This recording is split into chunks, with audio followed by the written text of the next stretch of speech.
educating is a continent that, regardless of being enriched with some of the world's most valuable resources, has been deemed poor by the world's classification of wealth. It's educating a continent that has endured some of the most illicit acts of inhumanity.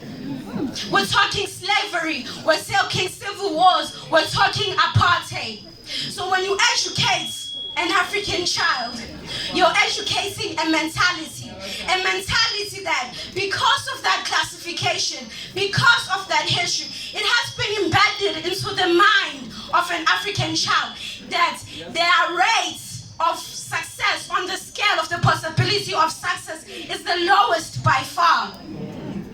Educating an African child means not only teaching a child to overcome the mentality, but teaching a child to be able to assist their continents in not only finding the value that lies within them, but strategizing measures to use that value to bring about prosperity, not only to themselves, but their continent as a whole.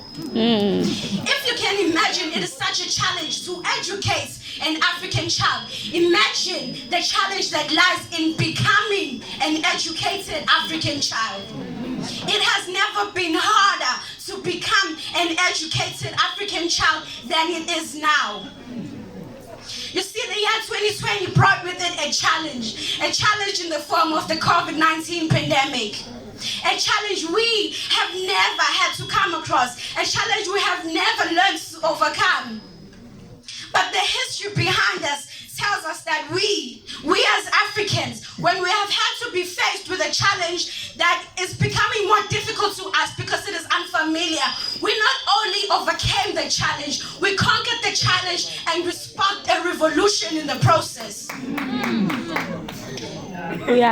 So the Africanism that not only lives in each one of us tells us that when a challenge is brought to our attention, we not only overcome the challenge, but we spark a revolution in the process.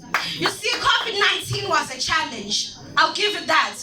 It threatened unity and promoted division. It threatened our Africanism. In doing so, it stripped us of the only tool we know how to use to fight against challenges. By doing so, it presented itself as an insurmountable challenge. So the African child who has had it instilled into their mind that the only tool I can use to fight a challenge is rendered powerless in the face of this pandemic. But I say unto thee, African child, is it not the blood of your forefathers that's running in your veins?